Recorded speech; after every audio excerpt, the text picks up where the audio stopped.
جن میں بعض باتیں ایسی ہیں جن کا سمجھنا مشکل ہے، اور جاہل اور بے قیام لوگ ان کے معنوں کو بھی اور صحیفوں کی طرح کھینچ تان کر اپنے لیے ہلاکت پیدا کرتے ہیں۔ پس اے عزیزو، چونکہ تم پہلے سے آگاہ ہو، اس لیے ہوشیار رہو تاکہ بے دینوں کی گمراہی کی طرف کھنچ کر اپنی مضبوطی چھوڑ نہ دو، بلکہ ہمارے خداوند اور منجی یسوع مسیح کے فضل اور عرفان میں بڑھتے جاؤ۔ اسی کی تمجید اب بھی ہو اور ابد تک ہوتی رہے، آمین۔ خداوند کے کلام کا پڑھا اور سنا جانا ہم سب کے لیے باعث برکت۔ جیسا میں نے پہلے کہا، آج کا جو ہمارا عنوان ہے وہ ہے خداوند یسوع مسیح کی آمد ثانی، اور یہ وہ چیز ہے جس پر ہمیں بہت ٹیچنگ ملتی ہے کلام میں۔ خداوند کے دن کا ذکر آئے گا۔ خداوند کے دن کا ذکر آپ کو پرانے عہد نامے میں، نبیوں کی کتابوں میں بہت تواتر کے ساتھ ملتا ہے۔ پھر خداوند یسوع مسیح کی آمد ثانی کے بارے میں خود خداوند نے تعلیم دی، پھر رسولوں نے تعلیم دی، اور پولس کا ذکر وہ یہاں پر کر رہا ہے، پطرس، کہ اس نے بھی اس بارے میں تعلیم دی ہے۔ ہمیں اس ساری تعلیم کو یاد رکھنا ہے۔ کہنا کیا چاہ رہا ہے؟ اے عزیزو، اب میں تمہیں یہ دوسرا خط لکھتا ہوں اور یاد دہانی کے طور پر دونوں خطوں سے تمہارے صاف دلوں کو ابھارتا ہوں۔ وہ پہلے ہی کہہ چکا ہے، پہلے باب کے جو سیکنڈ ہاف تھا اس میں اس نے کہا تھا کہ اب میری زندگی کا ایک ہی مقصد ہے، وہ یہ کہ تمہیں یاد دہانی کراتا رہوں، یاد دلاتا رہوں۔ وہ ساری باتیں جو خداوند سے متعلق ہیں وہ یاد دلاتا رہوں، اور یہ سب یاد دلانے سے تمہارے دلوں کو ابھارتا رہوں۔ وہی بات وہ یہاں پر کر رہا ہے کہ میں نے پہلے بھی ایک خط لکھا، یہ دوسرا خط بھی میں اسی لیے لکھ رہا ہوں۔ اس نے کہا تھا میں زندگی میں بھی تمہیں یاد دلاتا رہوں گا اور اپنی موت کے بعد بھی تمہیں یاد دلاتا رہوں گا۔ اور وہ کہہ رہا ہے یہ دو خط میں نے اسی لیے لکھے ہیں تاکہ میں تمہیں یاد دلاتا رہوں اور تمہارے دلوں کو ابھارتا رہوں۔ آج کی جو ہماری آؤٹ لائن ہے وہ تھوڑی تھوڑی لینگم کے ایک ماڈل سے بڑی ملتی جلتی ہے نا، 5 لکس ماڈل جو ہے۔ اور جب میں پہلا پوائنٹ لکھ رہا تھا پیچھے دیکھیں تو مجھے احمد یاد آ گیا، آج کل بڑا مشہور ہے نا، پیچھے تو دیکھو۔ تو پہلے بلکہ ہم دوسرے پوائنٹ سے پہلے شروع کریں گے، چوگرد دیکھیں 3 آیت سے۔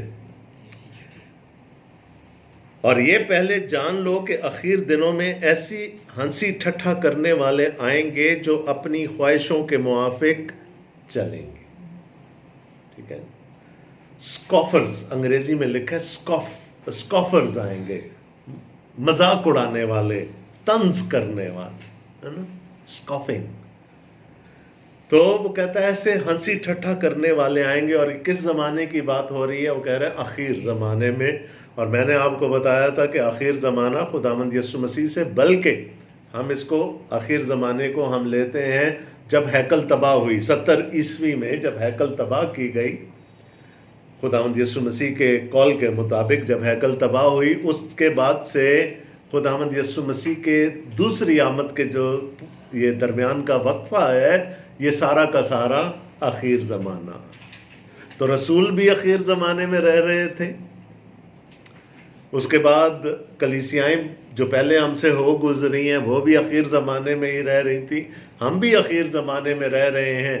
اور اگر خداوند یسوع مسیح ہماری زندگیوں میں واپس نہ آئے تو ہماری بعد کی نسلیں بھی آخر زمانے میں ہی رہ رہی ہوں گی۔ تو جب بھی نئے عہد نامہ میں آخر زمانے کی بات ہوتی ہے، اینڈ ٹائمز جن کو ہم کہتے ہیں، یہ ہیکل کی تباہی سے لے کر 70 عیسوی میں اور یسوع مسیح کی دوسری آمد کے درمیان کا پورا وقفہ ہے۔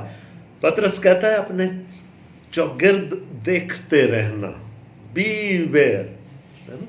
پچھلے باب میں بھی اس نے ہمیں کہا تھا be aware of these false teachers. پہلے بھی ہوتے تھے، پرانے زمانے میں بھی ہوتے تھے، جھوٹے نبی ہوتے تھے، اب جھوٹے استاد ہیں. اور وہ کہتا ہے کہ بی سرکمسپیکٹ، دیکھتے رہو اپنے ارد گرد، خبردار رہو، خبرداری کے ساتھ دیکھتے رہو. یہ لوگ ہوں گے، یہ آئیں گے. اور یہ کون لوگ ہیں؟ یہ ہنسی ٹھٹھا کرنے والے ہیں، یہ مذاق اڑانے والے ہیں، یہ ریڈیکیول کرنے والے لوگ ہیں. اور کس بات سے؟ اچھا، آئیں گے جو اپنی خواہشوں کے موافق چلیں گے. پچھلے باب میں اس نے بڑی تفصیل سے ہمیں بتا دیا کہ جھوٹا استاد شاید اپنی تعلیم سے نہیں پہچانا جائے گا، اپنے کردار سے ضرور پہچانا جائے گا، کیونکہ they would be liberal in their approach. وہ لسٹ کو، شہوت پرستی کو پروموٹ کریں گے، وہ ہر طرح کے برے کام کو پروموٹ کریں گے.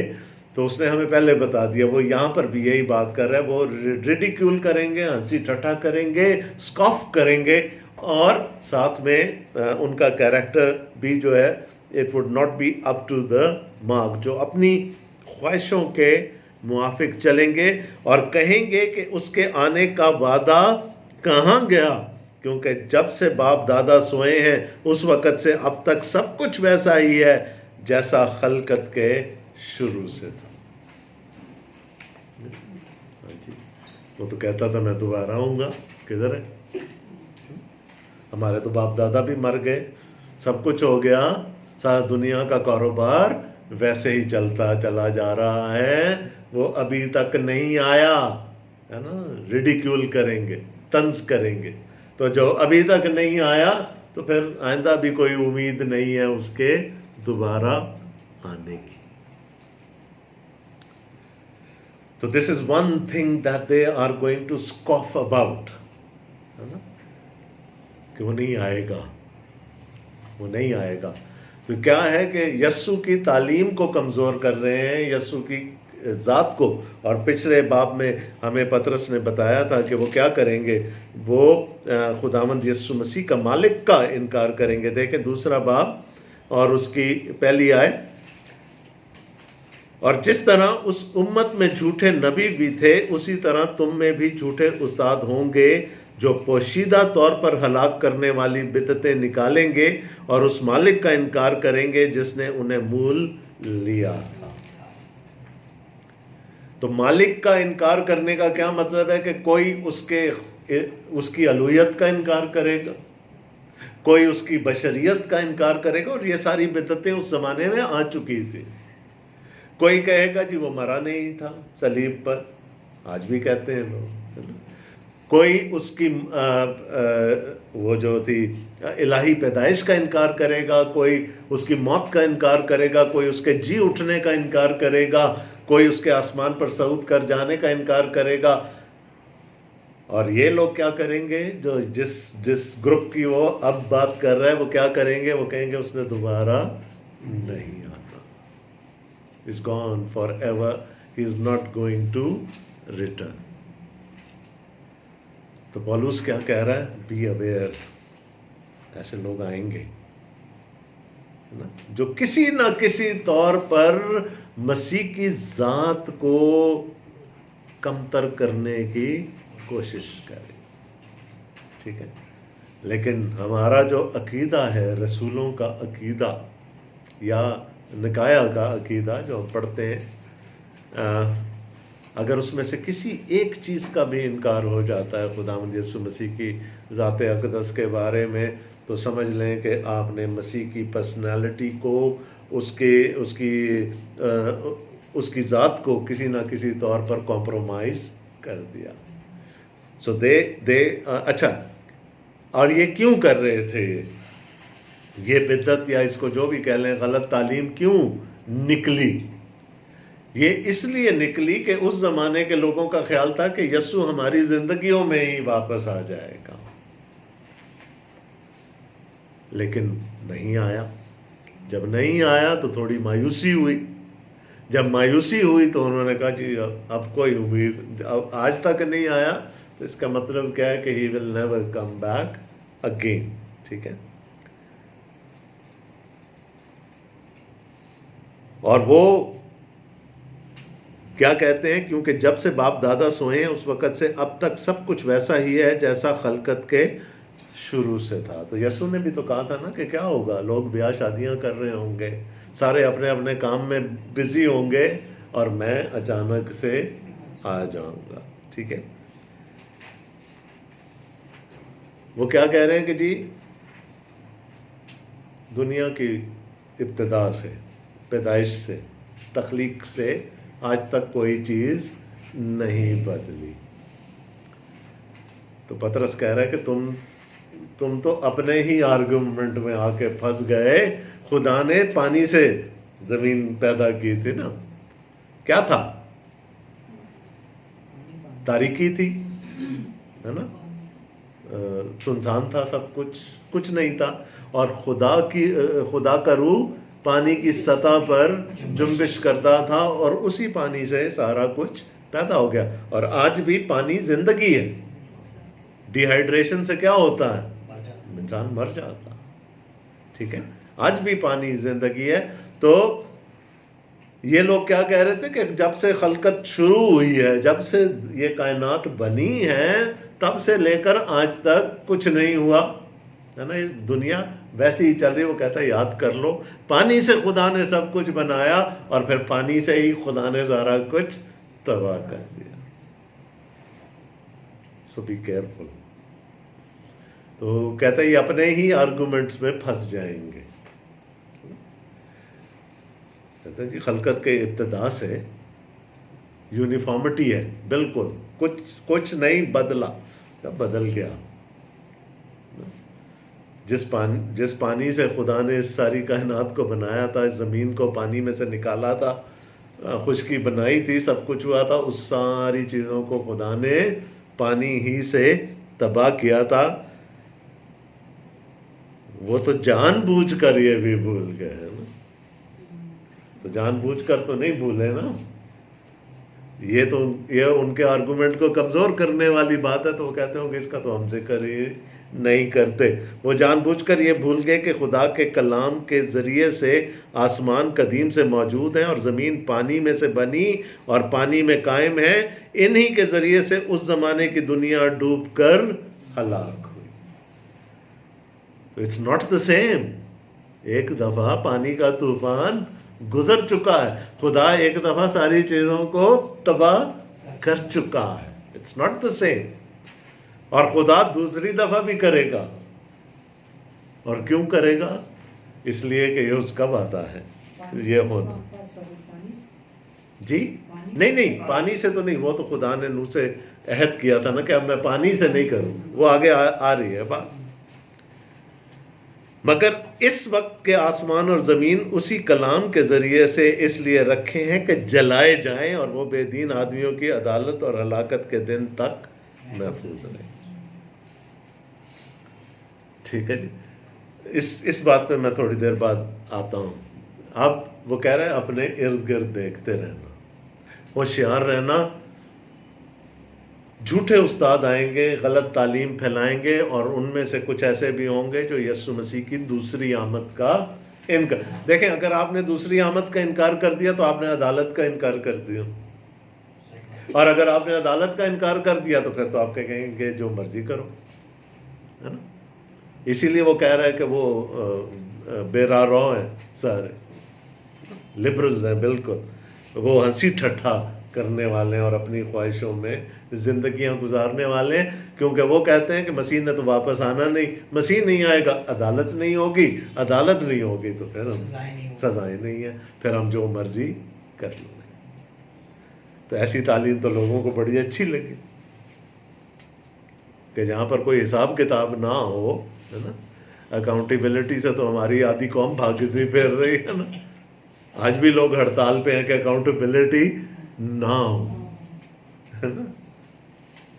تو حساب کتاب سے تو بھاگتے ہیں نا لوگ. تو وہ کہتے ہیں نہیں کچھ نہیں ہونا، کوئی حساب کتاب نہیں، کوئی عدالت نہیں، کچھ نہیں. تو وہ کہتا ہے کہ ایسے وقت میں کیا کرنا ہے. یہ پہلے بھی وہ بتا چکا ہے، پہلے باب میں بھی بتا چکا ہے، دوسرے باب میں بھی بتا چکا ہے. وہ کہتا ہے ایسے ایک تو چوگرد دیکھتے رہو، کوئی نظر آئے تو پھر پیچھے دیکھو، ہے نا. اور پیچھے کس کی طرف دیکھو؟ دوسری آیت. بلکہ پہلی آیت سے دوبارہ پڑھتے ہیں. اے عزیزو، اب میں تمہیں یہ دوسرا خط لکھتا ہوں اور یاد دہانی کے طور پر دونوں خطوں سے تمہارے صاف دلوں کو ابھارتا ہوں کہ تم ان باتوں کو جو پاک نبیوں نے پیشتر کہیں اور خداوند اور منجی کے اس حکم کو یاد رکھو جو تمہارے رسولوں کی معرفت آیا. What is going to save you? کیا چیز بچائے گی تمہیں؟ The knowledge of the scriptures. میں نے تیرے کلام کو اپنے دل میں چھپا لیا. اور کیوں چھپا لیا؟ تاکہ تیرے خلاف گناہ نہ کروں. کہتا پھر پیچھے دیکھو، تمہارے پاس سب کچھ ہے.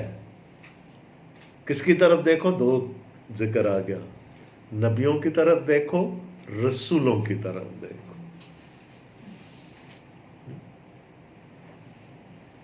تو کیا کیا یہاں پر پطرس نے؟ بہت بڑا کام کر دیا.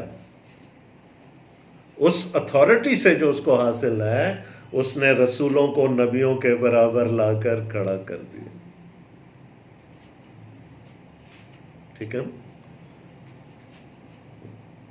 ابھی تک کلام نیا عہد نامہ کمپائل نہیں ہوا، کچھ لکھا گیا. پولوس کے خطوں کا وہ کچھ کا ذکر کرتا ہے پطرس، ابھی کمپائل نہیں ہوا. لیکن وہ کیا کہہ رہا ہے کہ رسول جو کچھ لکھ کے جا رہے ہیں، میں نے بھی یہ 2 خط تمہارے لیے لکھ دیے. ان کی ویلیو کتنی ہے؟ ان نبیوں کے صحیفوں کے برابر. سو پطرس نے رسولوں کو اور نبیوں کو ایک ہی مقام دے دیا. اچھا، بڑی تھوڑی سی باریک بات ہے. خداوند یسوع مسیح نے کہا تھا، تم یہ نہ سمجھو کہ میں توریت کو اور نبیوں کو منسوخ کرنے آیا. لوگوں نے کہا اچھا تو کوئی نئی مشن لے کے آیا، کوئی نئی تعلیم لے کے آیا، کیا تو سب کچھ منسوخ کر دے گا؟ دل میں سوچ رہے ہوں گے. اس نے کہا یہ نہیں سوچنا. میں منسوخ کرنے نہیں بلکہ مکمل کرنے، ان کی تکمیل کرنے آیا ہوں، فلفل کرنے آیا ہوں. اور اس وقت یسوع نے کیا کہا تھا کہ پرانے عہد نامہ میں سے توریت کا جہاں ذکر آتا ہے وہ پورا پرانا عہد نامہ اسے سمجھا جاتا ہے. ایک نقطہ یا ایک شوشہ بھی نہیں مٹے گا. کب تک؟ جب تک میں دوبارہ نہ. تو خداوند یسوع مسیح نے وہاں پر کیا کیا؟ پورے پرانے عہد نامہ کی تصدیق کر دی. آج لوگ ہم سے پوچھتے ہیں نا کہ جی یہ کتاب بدل گئی ہے. یہ بڑا ایک عام ایک ہم پہ الزام لگایا جاتا ہے کہ یہ کتاب بدل گئی. تو میں ان سے یہی پوچھتا ہوں، میں نے کہا یسوع کو، عیسیٰ کو تو مانتے ہیں نا. اگر اتنا بڑا نبی اس کے ایک بہت بڑے حصے کی تصدیق کر رہا ہے تو وہ بدل سکتا؟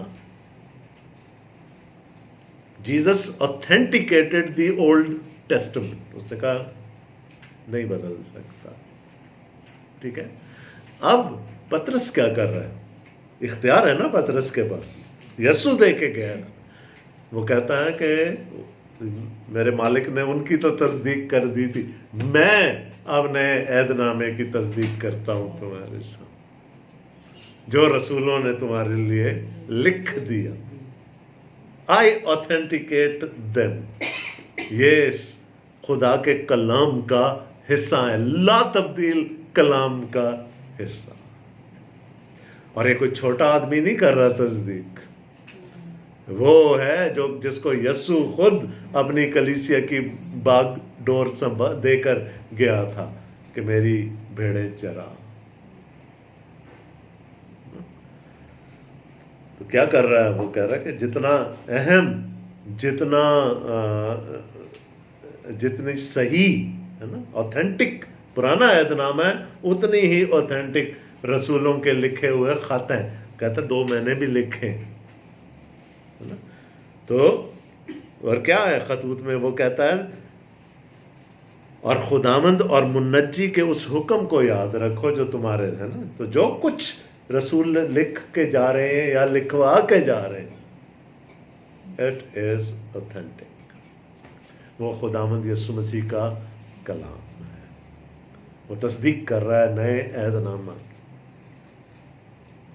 رائٹ. تو ہمارے پاس دو بڑی گواہیاں. یسوع نے پرانے عہد نامے کی تصدیق کر دی اور پطرس نے نئے عہد نامہ کی تصدیق کر دی. اور آگے چل کے ہم دیکھیں گے وہ پولوس کی تصدیق کر رہا ہے، جس پر بہت بڑا کویسچن مارک لگایا جاتا تھا، یہ رسول ہے بھی ہے کہ نہیں. تو جب پطرس نے کہہ دیا کہ وہ جو کچھ اس نے لکھا ہے وہ صحیح ہے، تو اس کا کیا مطلب ہے کہ پولوس کی رسالت کی بھی یہاں پر تصدیق کر گیا پطرس. یاد ہے نا کہ جہاں جہاں پہلی دفعہ پاک روح آیا، چاہے وہ پینتیکوست کے دن ہو، چاہے وہ سامریوں میں ہو، اور چاہے وہ کرنیلیس کے گھر ہو، پطرس وہاں پر موجود ہے. اس کی اوتھینٹیکیشن کے بغیر کوئی کام نہیں ہو سکتا. اور میں اش کر اٹھا یہ ساری باتیں سیکھنے کے بعد کہ دیکھیں خداوند یسوع مسیح نے جس کو اپنا اختیار دے کے گیا تھا یسوع، اس نے پھر اس اختیار کو صحیح استعمال. اور اگرچہ کہ پالوس کے ساتھ اس کی تکرار بھی ہوئی، لڑائی جھگڑا بھی ہوا، سب کچھ ہوا، لیکن وہ جو خدا کا پاک روح سے کلوانا چاہ رہا ہے وہ کہہ کے گیا. تو وہ کیا کہہ رہا ہے؟ تمہارے چوگرد وہ لوگ آئیں گے جو خداوند یسوع مسیح کی دوسری آمد کے بارے میں ٹھٹھا کریں گے، طنز کریں گے، مذاق اڑائیں گے خداوند یسوع مسیح کی دوسری آمد کا. لیکن اس وقت کیا کرنا؟ کلام پڑھنا، نبیوں کو اور رسولوں کو پڑھ لینا. کیونکہ میں نے جیسے پہلے کہا پرانے عہد نامہ میں بھی خداوند کے دن کے متعلق بہت کچھ ہے، اور پھر خداوند یسوع مسیح کی اپنی تعلیم بھی موجود ہے، رسولوں کی تعلیم بھی، اور پھر مکاشفہ کی پوری کتاب بھی ہمیں وہ سارا کچھ سکھاتی ہے. ٹھیک ہے جی. تو ابھی تک ہم نے کیا دیکھا؟ اپنے ارد گرد خبردار رہیں، چوکنا رہیں، دیکھتے رہیں، اور اگر یہ لوگ نظر آئیں تو پھر پیچھے دیکھیں. اور پیچھے کس کو دیکھیں؟ ٹھیک ہے. اور پیچھے دیکھنے کے بعد آگے دیکھیں. ٹھیک ہے. آگے کس کی طرف دیکھیں؟ یسوع مسیح کی طرف دیکھیں. کیونکہ وہ کیا کہتا ہے 10ویں آیت میں؟ لیکن خداوند کا دن چور کی طرح آ جائے گا. سرٹن ہے. It is certain.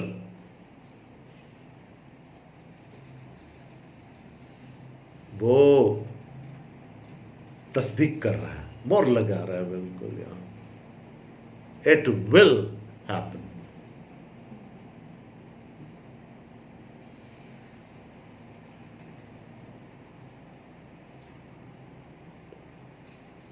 تو اچھا، اس نے کہا یہ لوگ کہیں گے کیا؟ یہ لوگ یہ کہیں گے کہ وہ تو آیا ہی نہیں. لیکن میں واپس جا رہا ہوں 7ویں آیت پہ. مگر اس وقت کے آسمان اور زمین اسی کلام کے ذریعے سے، دیکھیں جو کچھ باتیں لکھی گئی ہیں، آپ پرانے عہد میں جتنے حوالے ہیں، یسایہ نبی کا صحیفہ، آموس کا صحیفہ، ابدیہ کی کتاب، صفنیہ کی کتاب، آپ یرمیہ پڑھ لیجئے، آپ حزقیل پڑھ لیجئے، آپ دانیل پڑھ لیجئے، اور ملاکی پڑھ لیں، اس میں خداوند کے دن کا ذکر. اور خداوند کا دن کیا ہے؟ عدالت کا دن ہے. جو بھی وہاں جو کچھ لکھا ہے وہ عدالت کے پرسپیکٹو سے لکھا ہے. تو وہ کیا یہاں پر وہ کیا کہہ رہا ہے؟ مگر اس وقت کے آسمان اور زمین اسی کلام کے ذریعے سے اس لیے رکھے ہیں کہ جلائے جائیں، اور وہ بے دین آدمیوں کی عدالت اور ہلاکت کے دن تک محفوظ رہیں. یعنی وہ کس سے بھاگ رہے ہیں؟ عدالت سے. وہ کہہ رہے کہ عدالت تو ہونی ہے. اے عزیزو، یہ خاص بات تم پر پوشیدہ نہ رہے کہ خداوند کے نزدیک ایک دن 1000 برس کے برابر ہے، اور 1000 برس ایک دن کے برابر.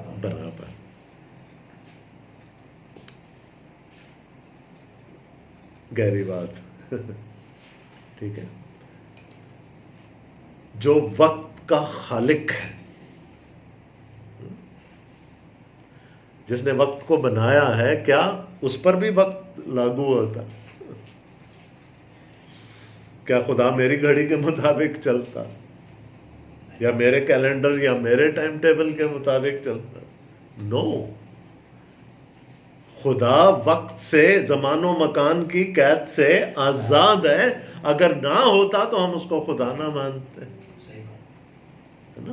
وہ اس کو ہم زمانے میں قید نہیں کر سکتے. وہ ہمیشہ سے تھا اور ہمیشہ تک رہے گا. Eternal God, from eternity to eternity, ہے نا. وہ تو رہے گا. اس کو ہم کسی اسپیس میں قید نہیں کر سکتے، نہ ہی اس کو ہم وقت کے تابع کر سکتے. اس نے تو وقت کو بنایا ہے. اس کا کام اپنے کیلنڈر سے ہوتا ہے، اپنے ٹائم ٹیبل سے ہوتا ہے. یسوع، لوگوں نے پتھر اٹھا لیے یسوع کو مارنے کے لیے، چٹان سے نیچے پھینک دینا چاہا، سب کچھ ہے. کیا ہوا؟ ابھی میرا وقت نہیں آیا. یوحنا 12 باب کے جا کے کہتا ہے اب وہ گھڑی آ پہنچی. اب وہ گھڑی آ پہنچی کہ گیہوں کا دانہ زمین میں گر کر دفن ہو کر بہت سا پھل لا. تو خدا کا اپنا ٹائم ٹیبل ہے، خدا کی اپنی ٹائمنگز ہے. ہم کہتے ہیں جی اوہو بڑی دیر ہو گئی. ہاں جی، وہ خدا کہتا ہے میرے حساب سے تو ابھی سیکنڈ بھی نہیں گزرا. ٹھیک ہے. وہ کہتے ہیں اس کو، خدا کو ہم اپنے ٹائم کے تابع نہیں کر سکتے کہ جی اچھا اس ہماری زندگیوں میں آ جانا چاہیے تھا یسوع کو دوبارہ. We can not dictate God. ہم کیسے اس کو تابع کر سکتے؟ تو وہ کہہ رہا ہے کہ خدا کے نزدیک تو ایک دن 1000 برس کے برابر ہے، اور 1000 برس ایک دن کے برابر. خداوند اپنے وعدہ میں دیر نہیں کرتا جیسی دیر بعض لوگ سمجھتے ہیں، بلکہ تمہارے بارے میں تحمل کرتا ہے، اس لیے کہ کسی کی ہلاکت نہیں چاہتا، بلکہ یہ چاہتا ہے کہ سب کی توبہ تک نوبت پہنچے. کب تک نہیں آئے گا مسیح؟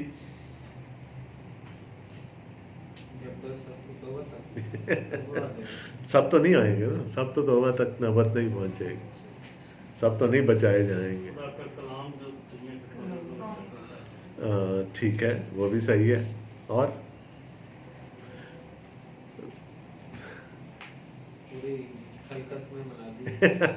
ٹھیک ہے، بالکل صحیح ہے. ساری خلقت میں منادی بھی ہوگی سب، اور ہو چکی ہے. اب تو آئی ڈاؤٹ کہ کہیں کوئی رہ گیا ہوں گے پھر بھی، لیکن میجورٹی تو ہو چکی ہوگی منادی. لیکن دیکھیں، خدا نے بنائے عالم سے پیشتر چن لیا ان کو، کن کو؟ جن کو اس نے بچانا ہے نا. یہ پری ڈیسٹینیشن ہے کہ اس نے ہمیں پہلے سے چن لیا. تو آج اگر میں کہتا ہوں میں نجات یافتہ ہوں تو یہ میرا کوئی کمال نہیں ہے. میں کب چنا گیا تھا؟ بنائے عالم سے پہ. تو جب تک وہ جن کو، سب کو، جن کو اس نے اس وقت چنا تھا، جب تک وہ آ نہیں جاتے خداوند کے پاس، تب تک دوسری آمد نہیں ہو، ہے نا. وہ قیدی روحیں جو مذبح کے نیچے تھیں مکاشفہ کی کتاب میں، وہ کہتے ہیں اب تو کر لینا. شہیدوں کی روحیں ہیں نا مذبح کے نیچے، کہہ رہی ہیں آپ تو ہمارا انصاف کر. اس کا نہیں، ہے نا، ابھی ٹھہر جاؤ، ابھی اور ہیں جنہوں نے شہید ہونا. ابھی تمہارے پیٹی بند بھائی باقی ہیں. تو جب تک وہ سارے نہیں آ جائیں گے میرے پاس، تب تک میں انصاف نہیں کروں گا تمہارا. ٹھیک ہے. تو خدا کا اپنا پلان ہے. اس نے بنائے عالم سے پیشتر جن کو چن لیا ہے، جب تک وہ سارے کے سارے اس کے پاس آ نہیں جاتے، تب تک دوسری آمد نہیں ہوگی. تو ان سب نے پہنچنا ہے. ان سب کی نوبت توبہ تک آنی ہے، اور وہ آئیں گے. اور جب تک وہ سب آخری بھی نہیں پہنچ جائے گا، یسوع دوبارہ نہیں آئے گا. اب یہ کب ہوگا؟